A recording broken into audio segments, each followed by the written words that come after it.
Good morning and welcome back to the Broadcast Retirement Network. I'm Jeff Snyder and this is BRN AM for Tuesday, December 15th, 2020. And our top stories today, we'll take a look at passwordless tech and San Francisco's real estate values dropped by over 35%. Well, joining me now to discuss this and a lot more, Daniel Klein is lead advisor and executive producer for 7 Investing. Dan, great to see you. Welcome back to the program this morning. Good morning, Jeff. Thanks for having me. Well, it's great to talk to you as always. Today is a Tech Tuesday day. And look, there's some great news. I saw a news press release, I think which I sent to you, about passwordless identification. This is big. I'm thinking about it from a privacy point of view. Dan, what can you tell us? Yeah, it's a really big thing. So most of us are not using secure passwords. I know I'm guilty of this. I use one password convention as many places as I can. Now on my phone, if I know I'm only using something on my phone, I let the crazy password it creates. But then when I switch phones, and if it doesn't move in the chain, I never know my password. I have to reset things. It causes a problem. They're working on ways to make your password not tied to you having a password. Now, I'll say there are other options for this. We use something called a YubiKey, and I just got mine, so I haven't set it up. But it's a little tiny thing that goes in my keychain that I can set up different things. Let's say like my Google Drive. And when I log into that on a new computer, I have to either wirelessly connect or plug it in. And it looks sort of like the one I have looks like it's the connector that goes in the bottom of your iPhone, but there's USB ones, and that's so we can keep our work stuff private. Now, of course, they're unique. So you buy 2 of them, you hide one somewhere, but there's the negative of like, what if I lose my keys and I'm traveling and my backup one, now there's digital versions, there's other ways, but this is all complicated. We all sort of need this easy password that's unique to us. I really thought the answer was the fingerprint on the MacBook, which the MacBook I'm using now has that.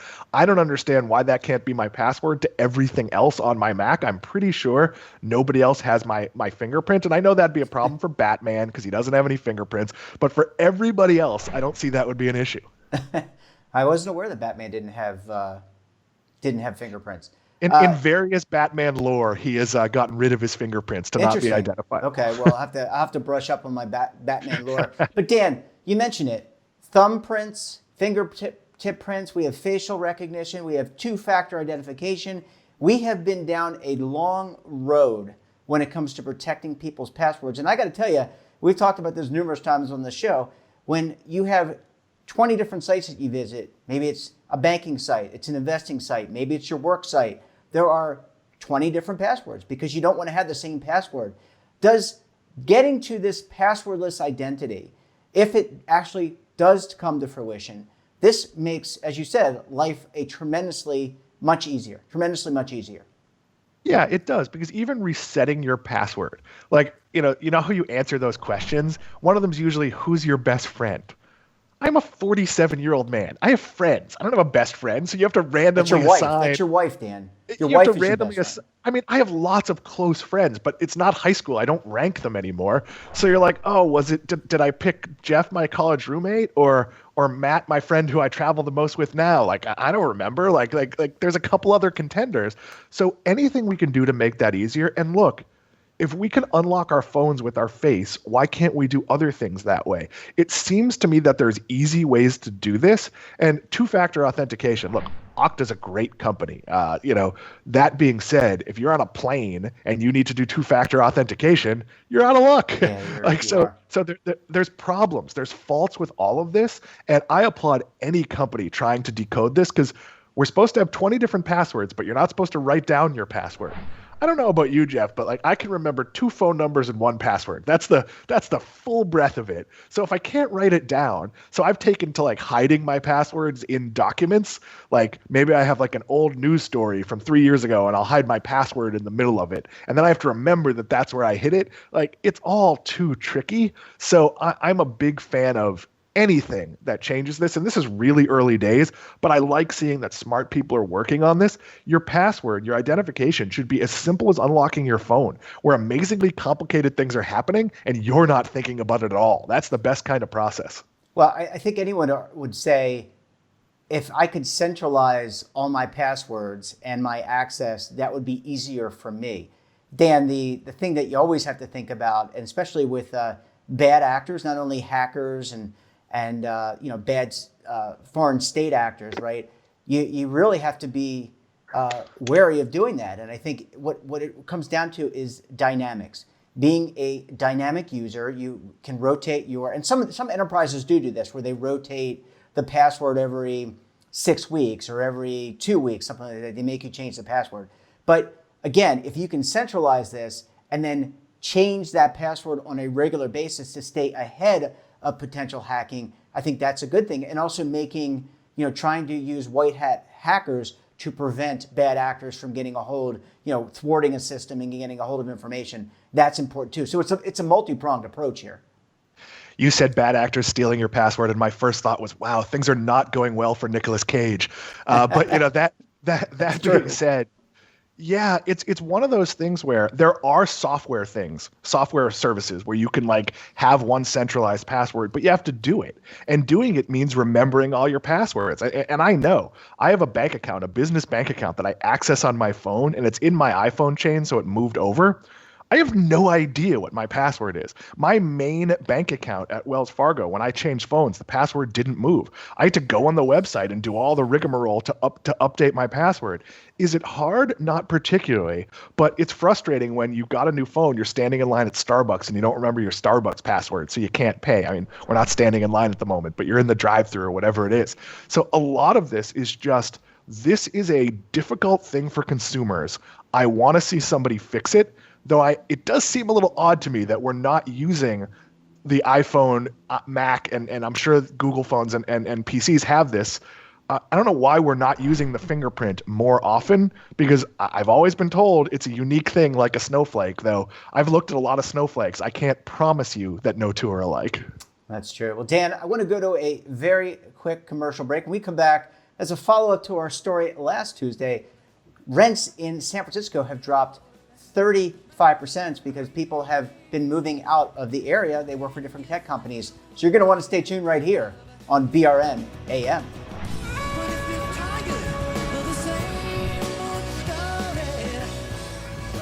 Imagine a new television network that will make you richer, healthier, and in control of your financial future.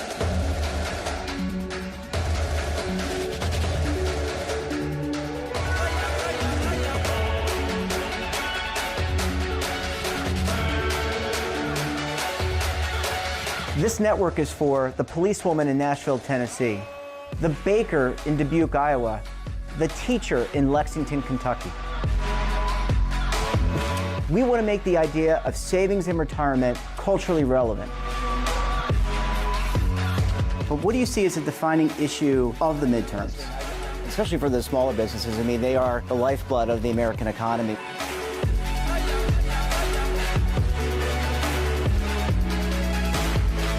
Featuring exclusive interviews, current affairs, and docuseries. 33 years old, you retired early. The philosophy is money only matters if it helps you live a life that you love. But you got to start thinking about retirement as soon as you get in. The Broadcast Retirement Network will drive very high engagement with premium partnerships.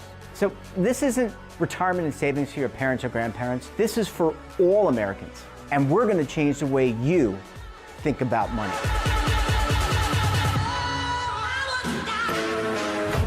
Welcome to the next frontier of retirement and savings. This is BRN, the Broadcast Retirement Network. Hi folks, Joe Namath here, and if you're on Medicare, this is important. You're now entitled to eliminate copays and get dental care, dentures, eyeglasses, prescription coverage, in-home aids, unlimited transportation, and home-delivered meals, all at no additional cost.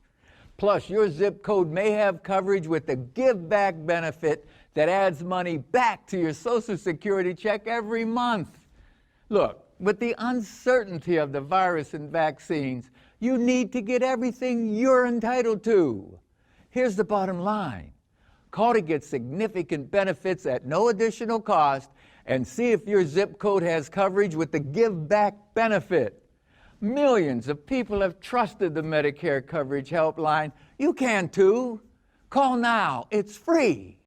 Call 1-800-924-3920. That's 1-800-924-3920.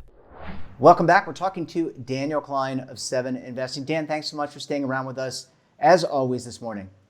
Thanks for keeping me. Absolutely. So we had a great story last week of companies moving out of Silicon Valley. We talked about Hewlett-Packard, which relocated to Houston, Texas, or will be relocating to Houston, Texas, and what that means for not only Silicon Valley, but the rest of the country. But with that, Dan, comes the potential, and we've already seen this with the COVID pandemic, is people moving out of Silicon Valley and moving out of San Francisco. San Francisco rents have dropped 35%, which probably makes them more in line with New York rents now, right, Dan? Because they were so high to begin with.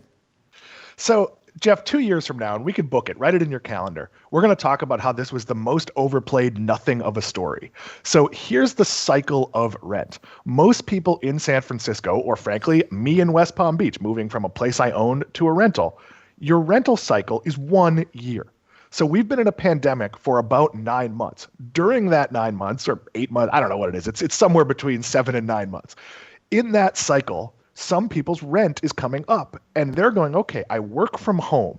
I work in a studio apartment with my significant other and maybe a baby in San Francisco, and I don't have to go to work. And all the restaurants that make San Francisco exciting, they're all closed. All the social stuff I like about San Francisco. So, geesh, what if I move to Arizona for the next year? Because I'm probably not going to be in my office, for who knows how long, and they might even give me flexibility. So you call your boss and you say, okay, and let's say this is 2 or 3 months ago. It looks like the pandemic is going to be raging until who knows when, because 2 or 3 months ago we didn't know anything about a vaccine. If I sign a 1-year lease in Arizona and then agree to come back, is that okay? Most companies are saying, go wherever you want. And will some of those workers not come back? Some won't. Some companies are taking advantage and leaving. But the reality is most companies are going to reopen their office at some point. And even if they let you work elsewhere, you're probably not going to want to do that. And the restaurants are going to reopen and all the reasons you live in a city. So is San Francisco going to be 5 or 6% less crowded 2 years from now? Maybe. But it's not. There's a logical reason. My brother, we've talked about this before, lives in New York, works in New York. His office is closed, so he's been in Miami for 7 months. Why wouldn't you be? His 1-bedroom apartment was over $5,000 a month. He's living in a bigger space that's half the money on the beach in Miami. That's what people are doing. They're not giving up cities. They're not never going back. Now, is there a natural cycle of this? Yeah, I have a friend who's a public relations executive. His company has offices all over the country, and he moved to North Carolina. And he bought a house and he's got 2 kids that are, starting to get to their teenage years. That cycle would have happened for him anyway. Even if the pandemic hadn't happened, he would have moved to New Jersey or Connecticut or Long Island. So people move in and out of cities. There's a reason to not live in a city right now. I'm moving from downtown to a bigger house because I'm stuck in my house all day. I don't want to broadcast with you from my kitchen table. I want to do it from an office. And when we move, I'll have a dedicated office where I won't have to take my lights down every time, it's time to eat dinner. So this is cyclical. There's a reason for it. The pandemic, April, May, whenever we all get vaccinated, people will start going like, oh, my office is opening in June. It's opening in July, where I used to work at Motley Fool. They've targeted August for the office to be open. I don't know if that's the beginning or if that's what it's expected to be fully open. That's still a while from now. So a lot of people there might go, geesh, if I could give up my rent in Virginia, even if I'm not there for 6 months, I could live someplace else or move in with my parents, which some of the younger people have done, save that money and move back. Look, I have a former colleague who bought a house to redo it, and he got a door knock offer that was worth so much money. He went, well, I'm not going to renovate a house so it could be worth less than what I'm getting offered now. And he just sold his house for a giant profit because he's young and he could live wherever. So again, don't predict trends based on this. If you want to say, the pandemic accelerated some things like the death of the movie business, that might be true. It accelerated some of the streaming services. Is it going to make young people not want to live in cities back when cities go back to being cool, fun places? It's not. New York is a pretty awesome city. San Francisco is one of the better places I've ever spent a significant amount of time. If I could have afforded to live there, I would have. There's going to be plenty of young people who want to do that. Well, I agree. I think that life is cyclical. Things are cyclical. You're seeing companies move out, but they could be replaced by companies that move in, right? Eventually. Certainly when the pandemic subsides, which it will, and at some point when we're all vaccinated and this kind of runs its course, people will come back, but it may not be the same people. It'll be younger people. Cities usually attract younger people for opportunity. But I think what you're seeing is people taking a look and saying, okay, well, what's better for my family? What's better for me? Okay, it's better for me not to be in San Francisco because as you point out, I've got children. They're in school. They're growing older. We want a slower lifestyle. We don't want to have to commute. Whatever the decision is. So I think that this has just kind of expedited that process. And people are saying, look, if I don't have to be in the office, I'm going to go elsewhere. And I'm going to experience other parts of the country, other parts of the globe. Yeah, and look, you and I both made this decision. You know, you moved out of New York, and I don't know if you tell people where you moved to, so I won't say it. I'm in Charlotte.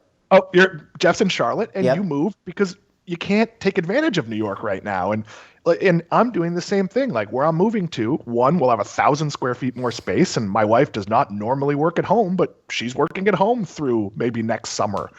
And where we're moving has 2 miles of walking trails, as opposed to I live in a city where it's a little bit difficult to take a walk when other people are out and not necessarily using precautions. Whereas if you can be a little bit more in the country, and my new location is not the country, but it is on a lake and it does have some country-like areas. And I'm essentially moving to the parking lot of a Target. So it's not rural particularly, but it's a gated community that has a lake and some secluded areas.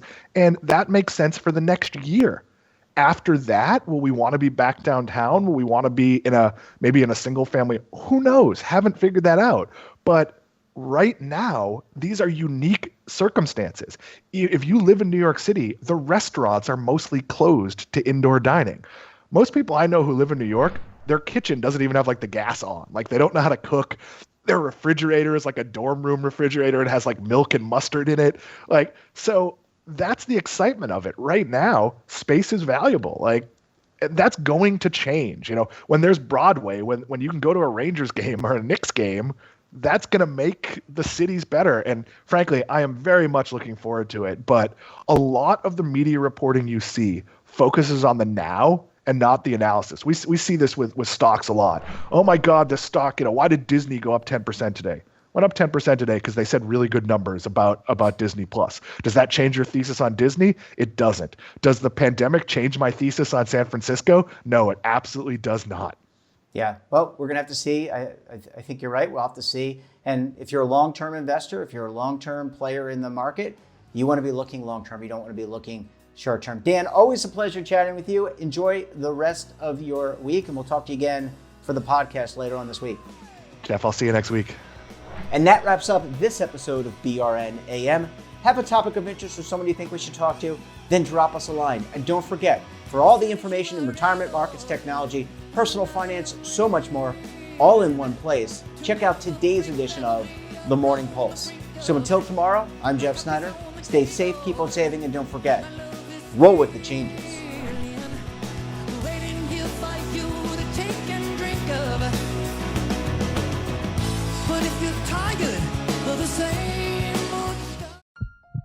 Are you being audited and do you owe the IRS $10,000 or more in back taxes? Is the IRS threatening to take more of your money? Don't fight the IRS alone. The Tax Doctor is here to help you negotiate your tax bill and reduce your stress. The IRS can freeze your assets and seize your bank accounts, but you can stop these IRS actions. The Tax Doctor will work with you using our years of experience to represent your case to help you get the best resolution under the IRS guidelines. Help is here to deal with the IRS to reduce your stress. We've handled thousands of cases, so we know what we're doing. If you owe $10,000 or more in back taxes, do not call the IRS alone. Call a Tax Doctor now for a tax emergency analysis. Call 800-224-6439.